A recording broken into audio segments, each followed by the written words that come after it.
सर्वांना ख्रिस्त सलाम. हॅपी साबात. सुरुवात करत असताना प्रार्थना करू, मग आपण देवाच्या वचनाकडे जाऊया. हे आमच्या स्वर्गातील पित्या, परमेश्वर पित्या, खरंच आम्हाला 6 दिवस सांभाळून असून जसं शाबत दिवस आमच्या जीवनात दाखवलास, मग तुझे उपकार मानतो माझ्या पित्या.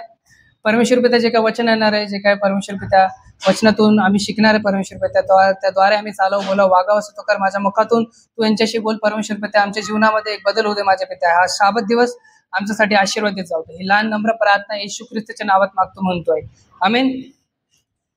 वचन आपण काढलं मत्तय याचा 5वा अध्याय, 25वा अध्याय 13 वचन. काय लिहिलेलं आहे?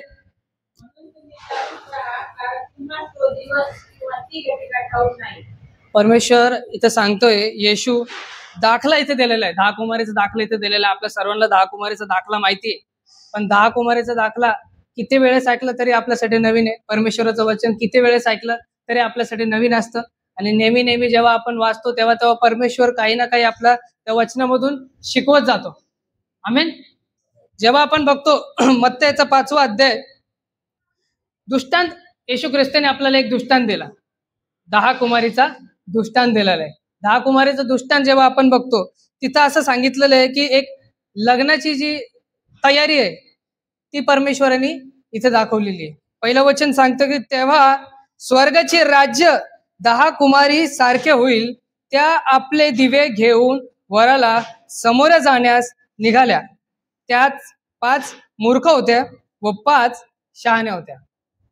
प्रियानो, परमेश्वरांनी येशू ख्रिस्ताने आपल्याला 2 एकदम बरोबर गोष्टी सांगितली की एक विश्वासणारे भरपूर आहे, विश्वास ठेवणारे चर्चमध्ये बसणारे भरपूर आहे, पण जे परमेश्वरासाठी खरंच तयारी करताय ते कमी आहे. परमेश्वर सांगतो की जे राज्य, स्वर्गाचे राज्य जे आहे ते 10 कुमारी सारखे आहे. 10 कुमारीचा उल्लेख परमेश्वरांनी इथे का केलेला आहे? 10 कुमारी जेव्हा आपण बघतो, परमेश्वरांनी निवडलेले ते 10, त्याचे जे होणारे वाईफ आपण म्हणणार, होणारे जे त्याची नवरी जे होतात ते आहे पवित्र आत्म्याने भरलेले, परमेश्वराच्या वचनामध्ये चालणारे, चर्चमध्ये येणारे. पण जेव्हा जेव्हा 5 आणि 5, जेव्हा आपण ते 5, पहिले 5 आणि दुसरे 5 जेव्हा आपण बघतो त्याच्यामध्ये खूप भेद आहे. जे पहिले 5 आहे ते परमेश्वरावरती विश्वास ठेवणारे आहे, दुसरे 5 आहे ते पण परमेश्वरावरती विश्वास ठेवणारे. पहिले 5 जे आहे ते रेग्युलर सातत्याने पवित्र आत्म्याद्वारे परमेश्वराला नमन करतात, पण जे पहिले दुसरे जे 5 आहे ते प्रार्थना तर करतात पण जास्त नमन करत नाही, कुठंतरी कमी पडत राहतात, है ना. हळूहळू जेव्हा आपण दृष्टांतकडे जातो आणि जेव्हा बघतो, एक याच्यामधून तुम्हाला सांगायचं माझं आहे की पहिल्या शतकात जेव्हा आपण बघतो, जेव्हा लग्न किंवा समारंभ होत असतात पहिल्या शतकाच्या काळामध्ये, वर काय करत असतो, त्याच्या जी बायको असते, जी होणारी नवरी असते त्याच्यासाठी तयारी करत असतो. आणि ती तयारी करत असती, जी होणारी नवरी असते तिला माहिती की तो काय तयारी करतोय. आणि तेव्हा त्या काळात पहिल्याच्या शतकात आहे ना, तेव्हा जी लग्नाची जी गोष्ट असते, लग्न जे असतं ते खूप ग्रँड राहायचं, इतकं ग्रँड करायचे की बस. आणि तिथं लाईट नव्हते, काही नव्हते, ते दिवे जे आहे ना तिथून जे नवऱ्याचं जे घर आहे तिथपर्यंत ते दिवे काही लोक घेऊन उभा राहायचे, कारण की तेव्हा लाईट नव्हते, काही नव्हते, ते दिवे ते घेऊन उभा राहायचे. आणि तिथून जे नवरी आहे ती तिथपर्यंत ते नवऱ्यापर्यंत पोहोचते. त्या काळातली ही गोष्ट आहे. आणि त्या काळात धरून जेव्हा परमेश्वर सांगतो की ते 10 कुमारींनी ते दिवे घेतलेले, इथं कोणी दुसरं आहे का? इथं कोणी ते जे लाईट आहे ते नवरा येण्यासाठी, नवरदेव येण्यासाठी, ती तयारी करण्यासाठी तिथं कोणी दुसरे लोक आहे का? कोण आहे? फक्त नवरी आहे, फक्त कुमारी आहे. जेव्हा आपण पुढे बघतो की शहाण्यांनी आपले दिवे घेतले व भांड्यात तेलही घेतले, मग वराला विलंब लागला व सर्वच डुलक्या आल्या व झोप लागली. आता शहाण्यांनी ना त्यांच्यासोबत तेल घेतलं. आता प्रियांनो, तेल म्हणजे आपल्याला काय? हा विचार करा, तेल आपल्यासाठी काय?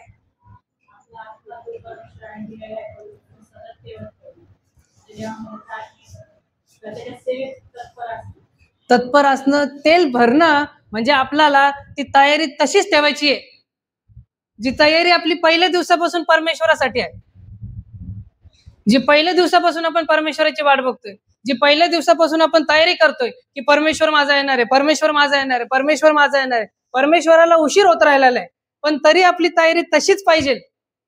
ते तेल आपल्या घड्यात तसंच भरलेलं पाहिजे. प्रियांनो, हे वचन ही 10 कुमारीचा दृष्टांत तो आपल्याला घाबरवण्यासाठी नाही, आपल्याला तयार करण्यासाठी. परमेश्वर आपल्याला भयभीत नाही करतोय, आपल्याला तो घाबरत नाही की अरे मी आलं, मी दरवाजा लावून देईल, तुम्ही इकडे तिकडे शोधत राहणार नाही. परमेश्वर तुम्हाला तयार करतोय की तुम्ही तयार राहा, सतर्क राहा, मी कधी येऊ शकतो. इथे जेव्हा आपण बघतो की म्हणून तुम्ही जागृत राहा, कारण तुम्हास तो दिवस किंवा ती घटका ठाऊक नाही. परमेश्वर कधी येणार आहे आपल्याला माहित नाही. परमेश्वर आज येईल, उद्या येईल, आपल्याला माहित नाही. आज प्रार्थना करू, शनिवारी चर्चला येऊ, पुढचा आपला 6 दिवस आपण तसेच घालू.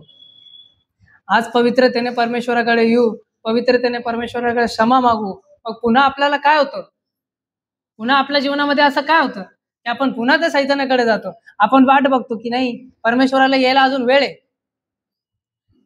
करा जे आपल्याला करता येतं, उद्या परमेश्वर क्षमा करण्याला तयार आहे ना. परमेश्वर आपल्याच ते हात उभा करून उभाच आहे. हा ठीक आहे, त्याच्याकडे आत्ता गेलो, वेळ आहे आपल्याकडे, आपल्याला अशी वाटते, संधी आहे आपल्याला असं वाटते, पण परमेश्वर आपल्याला सांगतो तुम्हाला नाही माहित की मी कधी येणार. मित्रांनो, ही गोष्ट जाणणं खूप गरजेचं आहे. जेव्हा आपण सतत सतत बायबल वाचतो, सतत सतत दृष्टांत वाचतो, खूप सुंदर सुंदर मत्त्यामध्ये परमेश्वरांनी दृष्टांत दिलेले, पण याच्यामधून मला असं वाटलं की हा 10 कुमारीचं दृष्टांत खरंच गरजेचं आहे. कारण की तिथं 10 जण होते, 10 जणांमधून 5 जणांच्या याच्यामध्ये तेल आहे, 5 जणांच्या याच्यामध्ये तेल कमी आहे.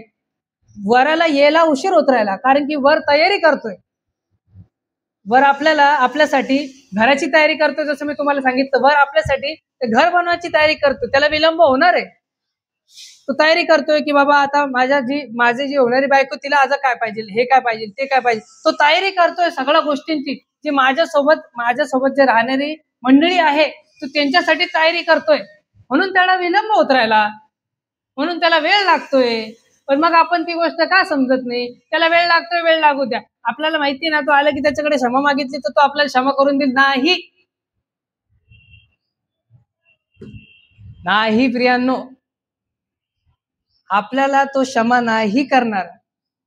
आज परमेश्वराने आपल्याला ही संधी दिलेली आहे 10 कुमाराच्या दृष्टांतमधून की आपण काहीतरी शिकून इथून जावा आणि पुन्हा ते पाप करावा नाही, आणि पुन्हा परमेश्वराच्या जे वचन आहे त्यांच्याकडे लक्ष देऊन, जे बोध घेऊन आपल्याला शिकून सातत्याने जे आपलं तेल आहे ते भरत राहायचंय. प्रियांनो, जेव्हा जे मी तुम्हाला सांगितलं की पहिल्या शतकात मध्ये अशा लाईनीमध्ये ते उभा होते, त्यांच्याकडे दिवे होते, त्यांच्या दिव्यांमध्ये इथं एक बाजूला तेल होतं. तेल असताना ते काय करायचे की वेळ तर ते 15 मिनिटं चालणार, तिचे दिवा आहे ते 15 मिनिटं चालणार. मग त्याच्यानंतर काय, 15 मिनिटं पकडूस तर ते काय करत होते, इथून तेल ते दिव्यात टाकत होते, ओतत होते की नाही, नवरा येऊस तर आपल्याला थांबायचंय, नवरा येऊस तर हा दिवा विजायला नाही पाहिजे, म्हणून ते तेल त्यांच्याकडे होती. जेवढं तेल लागणार होतं तेवढं तेल त्यांच्याकडे होतं.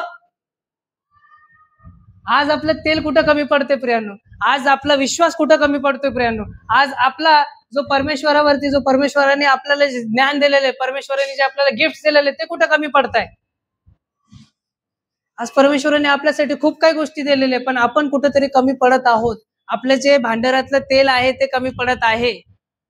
पुढे जेव्हा आपण बघतो की तेव्हा मध्यरात्री अशी हाक आली, पहा वर आला आहे, पहा वर आला आहे, त्याला सामोरे चला.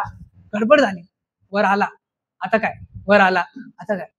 5 तर रेडी होते, अरे भाऊ मी रेडी, माझे तेल भरत राहिलो. बाकीचे 5च्या याच्यामध्ये तेलच नाही, तेल संपलं ना. 15-20 मिनिटं ते वाट बघितली, त्यांना काय वाटलं की वर तर आता येणारच आहे, म्हणून ते वाट बघत होते. तर वर तर येऊन जाईल, वर तयारी करतोय ना, त्याला उशीर होणारच होती, उशीर होणारच आहे.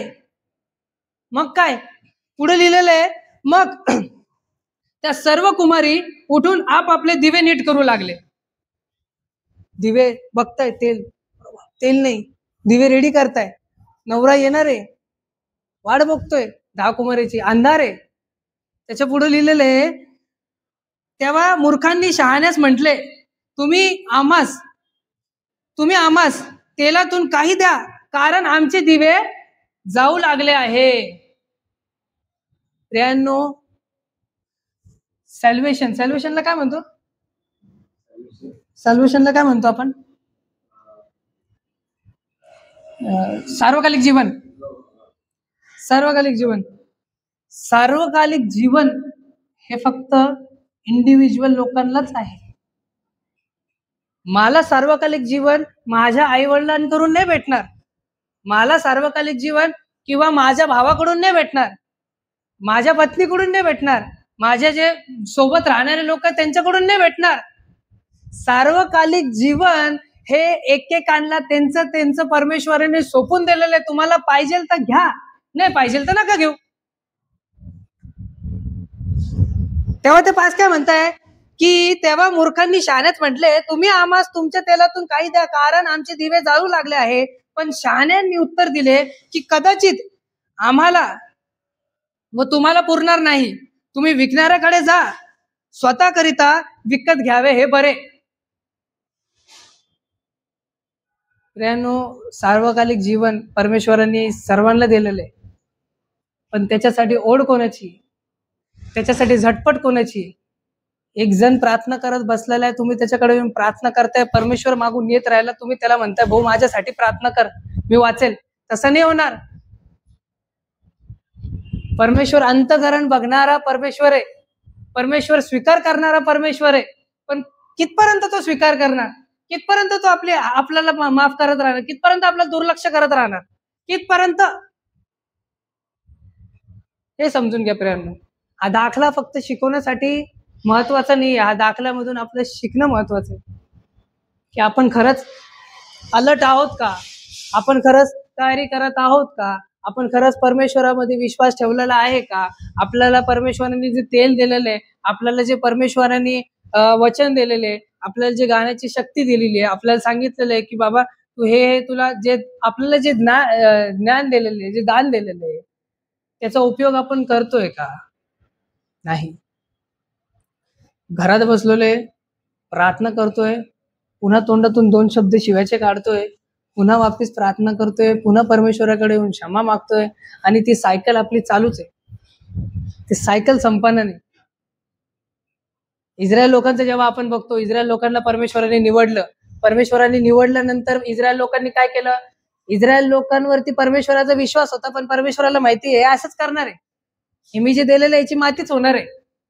मग काय करतो? ते सतत सतत सतत सतत पाप करत राहता, सतत सतत पाप करून क्षमा मागता, पाप करून क्षमा मागता, पाप करून क्षमा मागता. परमेश्वर म्हणतो भूमी आता थकलो, आता काय? प्रियांनो, असा वेळ येणार, परमेश्वर आपल्या समोर येणार, आणि जेव्हा आपण म्हणणार की अरे मी तर अजून तयारीच नाही केली होती तू येणार आहे म्हणून. तयारीची गरज आहे प्रियांनो. पुढे जेव्हा आपण बघतो 10वं वचन, जेव्हा आपण बघतो ते विकत घ्यावाच गेल्या असता वर आला, तेव्हा ज्याची तयारी झाली होती त्या त्याच्या बरोबर आत लग्नास गेल्या आणि दार बंद झाले. आता कदाचित त्या 8 मधून 10 मधून कदाचित 7 जण आत गेले असेल, कदाचित 5 जण आत गेले असेल.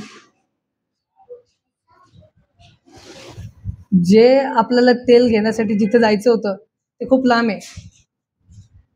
तेल घेण्यासाठी जे आपल्याला तेल पाहिजे ना ते खूप लांब आहे. ते घेण्यासाठी आपण जाऊ आणि तवर परमेश्वर येणार, आणि मग काय होणार?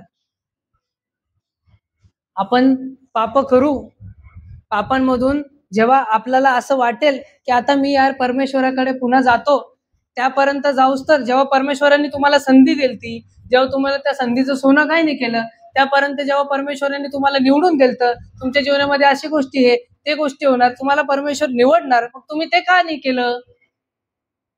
मग जेव्हा तुम्ही तिथपर्यंत ते तेल घ्यायला जाणार तेव्हा वेळ होणार ना, आणि जे आज जाणार ते आज जाणार, तेव्हा दरवाजा बंद होणार. मित्रांनो, हे जाणणे गरजेचं आहे की दरवाजा बंद झाला, जो आत आहे तोच आत आहे. मी आत आहे तर मी आत आहे, माझा भाऊ बाहेर आहे तर माझा भाऊ बाहेर आहे, हे जाणणं गरजेचं आहे. दुःख सर्वांना होणार की त्या स्वर्गाच्या राज्यामध्ये मी आणि माझा नवरा काय नाही, मी आणि माझा भाऊ काही नाही, किंवा मी आणि माझा जे कोणी जिवलग मित्र आहे तो काय नाही.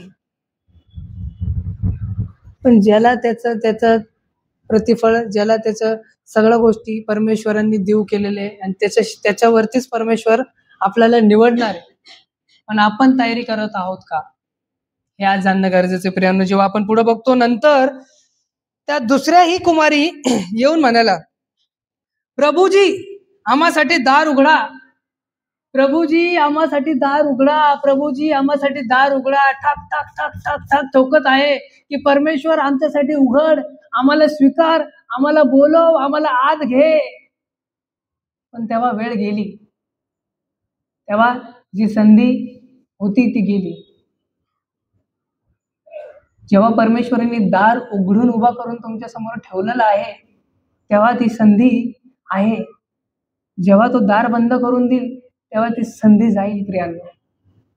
आणि ती संधी गमू नका, ती संधी जाऊ नका देऊ, त्या संधीचं सोनं करा. कारण की परमेश्वरांनी तुम्हाला निवडलेलं आहे. आज जर आपण या मंदिरात बसलेलो आहोत, परमेश्वरांनी आपल्याला निवडलेलं आहे. परमेश्वर आपल्यासाठी काहीतरी पाहतो, परमेश्वर आपल्यासाठी काहीतरी करू इच्छितो. आज आपण श्वास घेतोय तर परमेश्वरासाठी आपण जगत आहोत. परमेश्वर आपल्याकडून काहीतरी करू इच्छितो, पण आपण ते ऐकतोय का? त्याचा आवाज आपल्यापर्यंत पोहोचतोय का? नाही प्रियांनो. 10 कुमाराचे दृष्टांत खूप वेळेस आपण ऐकलेले, पण त्याच्यातून शिकलोय का? आज हे जाणणं आपल्याला गरजेचं आहे प्रियांनो. वेळ खूप कमी बाकी आहे, परमेश्वर येण्याची वेळ खूप कमी बाकी आहे, घटका खूप जवळ आहे. येशू कधी कधी नाही माहित नाही, कोणालाच माहित नाही. पण त्याच्यासाठी तयारी आपण करतोय का, आणि त्याच्यासाठी आपण काय करतोय काय नाही. का जे 10 कुमारी परमेश्वरांनी दृष्टांत सांगितला की त्या 10 कुमारी मधले त्या 5 मूर्ख कुमाऱ्या आपण बनतोय का? येऊन प्रार्थना करतो तर आहे, पण मनात आपलं काहीच नाही. येऊन आपण परमेश्वराचे गाणे तर गातोय, पण मनात आपलं काही नाही. येऊन परमेश्वराचं वचन आपण म्हणतो पण आहे की मी ऍडव्हेंटिस्ट आहे, म्हणतो पण आहे की मी येशूवरती विश्वास ठेवतो, म्हणतो पण आहे की मी ख्रिस्ती आहे, पण आपल्या मनात नाही ना परमेश्वर, नाही आहे ना येशू ख्रिस्त. मग कसं आपल्याला येशू ख्रिस्त भेटणार आहे प्रियांनो? जेव्हा पुढे आपण बघतो, नंतर त्या दुसऱ्याही कुमारी येऊन नंतर 12 अध्याय सांगतात, त्याने उत्तर दिले, मी तुम्हास खचित सांगतो, मी तुम्हास ओळखीत नाही. प्रियांनो, परमेश्वर सांगतोय की मी तुम्हास ओळखीत नाही. आपले देव ज्याच्यावरती आपण विश्वास ठेवला, आपले देव ज्याच्यासाठी आपण इथपर्यंत चर्चमध्ये येतो, आपला देव ज्याच्यासाठी आपण खूप सॅक्रिफायसेस केले, आपला देव ज्याच्यासाठी आपण खूप झटपट करतोय, आपला देव ज्याच्यासाठी आपण म्हणतोय की माझा देव येणार आहे, आणि शेवटी तो आपल्या समोर दार लावून म्हणतो की मी तुम्हाला ओळखीत नाही. खरंच आपल्याला ह्याच गोष्टीची गरज आहे की नाही? परमेश्वर येणार आणि म्हणणार मी तुम्हाला ओळखत नाही. आपल्याला खरंच या गोष्टीची गरज आहे प्रियांनो. मग तोपर्यंत काळ निघून जाईल, तोपर्यंत टाइम निघून जाईल, तोपर्यंत आपल्याला या भूतलावरतीच राहावं लागणार आहे, जेव्हा इथं कोणीच नसणार आहे, काहीच होणार नाहीये. बस जेव्हा तो तुम्हाला हाक मारत होता ना, तेव्हा आपण काय करत होतो? जेव्हा तो आपल्याला बोलत होता ना, तेव्हा आपण काय करत होतो? जेव्हा तो म्हणत होता ना तयारी करा, तेव्हा आपण काय करत होतो? प्रियांनो, आज सर्व गोष्टी आपल्याला, जर आपल्याला कुठं हॉटेलला जायचंय, जेवण आपल्याला फ्री नाही भेटत. जर आपल्याला पिक्चरला जायचंय, पिक्चर आपल्याला फ्री नाही भेटत. जेव्हा आपल्याला कुठं कोणत्या पण गोष्टीसाठी काही करायचं असलं, काही पण, किंवा एखादी जर आपल्याला मोठी एखादी पुस्तक पण घ्यायची तर ते फ्री नाही भेटत. पण परमेश्वराचे वचन आपल्याला फ्री आहे प्रियांनो. परमेश्वराने सार्वकालिक जीवन आपल्याला फ्री दिलेलं आहे प्रियांनो. त्याचं काय करतो आपण? फुकट सांगतो परमेश्वर, तुम्हाला फुकट दिलेलं आहे, फुकट द्यायला फुकट द्या, फुकट पोचवा. फुकट भेटल्यानंतर आपल्याला त्याचं काही हे नाहीये, व्हॅल्यू नाहीये. प्रियांनो, पुढे वचन सांगतं की त्याने उत्तर दिले, मी तुम्हास खचित सांगतो, मी तुम्हास ओळखीत नाही. म्हणून परमेश्वर म्हणतो, म्हणून तुम्ही जागृत राहा, कारण तुम्हास तो दिवस किंवा ती घटका ठाऊक नाही. जागृत राहा सांगितलेलं आहे प्रियांनो. आज जागृतता, आज आपण जे शाबा शाळेमध्ये पण शिकलो, ह्याच वचनांना धरून आलं ते पण शाबा शाळेचं जेव्हा आपण बघतो की जागृत राहणं किती महत्वाचं आहे. जेव्हा आपण जागृत राहू तेव्हाच आपल्याला परमेश्वर भेटणार आहे. जेव्हा आपण जागृत राहू तेव्हाच आपलं काहीतरी होणार आहे. तेव्हाच आपलं सार्वकालिक जीवन होणार आहे. मी कोणाच्या सार्वकालिक जीवनासाठी झटपट नाही करू शकत. मी कोणाच्या सार्वकालिक जीवनासाठी मी काहीच करू नाही शकत. त्याचा मन आणि तो प्रियांनो हे जाणून घ्या. आपण फक्त त्याच्यापर्यंत वचन सांगू शकतो. आपण आपल्या स्वतःला पहिलं वचन सांगणं गरजेचं आहे. आपण पहिलं स्वतः जागृत होणं गरजेचं आहे. आपण जेव्हा स्वतः जागृत होणार तेव्हा आपण दुसऱ्यांना जागृत करणार आणि मग म्हणणार, बाबा तुझ्या भांडारात तेल आहे का बघ, अजून वेळ आहे, तू तेल तर भरून ये. नाही तर तिथून आवाज येणार आणि तो म्हणणार की अरे आलाय, वर तर आला पण तेल नाही. प्रियांनो, भरपूर परमेश्वराने आपल्याला जीवनामध्ये गोष्टी दिलेली, त्याचा आपण उपकार मानतो. आपण त्याच्याकडे येऊन आपण त्याच्याकडे प्रार्थना करतो की खरंच परमेश्वरा धन्यवाद, आपल्याला ह्या गोष्टीतून तू काढलं, तू आम्हाला ह्या गोष्टीमध्ये ठेवलं, ह्या गोष्टीमध्ये चालवतोय. पण त्याच्यानंतर काय? पुन्हा आपण त्याच गोष्टींमध्ये फसत जातो. पुन्हा आपण जगात फसत राहतो. पुन्हा आपण त्या जगाचा बाहेर निघायचा प्रयत्न नाही करत. पुन्हा आपण तेच सतत त्याच गोष्टीत फिरत राहिलो. आज परमेश्वरांनी आपल्याला निवडलेले, आज एक क्षण परमेश्वराने आपल्याला दिलेलं आहे. आज आपल्याला विचार करायचा की आपण काय करतोय प्रियांनो. आणि आपल्याला विचार करायचा की 10 कुमारी सारखं, जे 5 कुमारी होते ते 5 कुमारी सारखं आपण बनावा आणि आपल्या भांडारात ते तेल नेहमी ओतत राहावा, चालत राहावा जवळ परमेश्वर येत नाही. कारण तो कधी येणार ते कोणाला ठाऊक नाही. तो जेव्हा येणार त्याच्यासाठी तयारी करून आपल्याला तत्पर राहायचं, तयार राहायचं, अलर्ट राहायचं.